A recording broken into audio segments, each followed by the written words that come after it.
Hello everyone, welcome back to the channel. So today I am going to tell you how to enable Instagram story comments.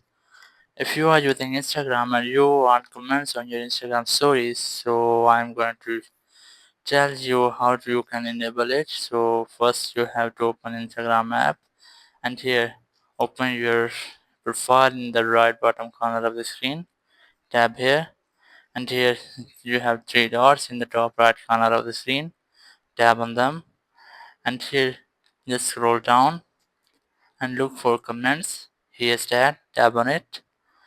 In comments you have two options, which is post and reels, and then stories. Just tap on stories, and here you can see in my stories comments are off, so I'm going to on them. So just tap on everyone to make everyone able to comment on your story. Thank you very much for watching the video. Until next video, bye bye.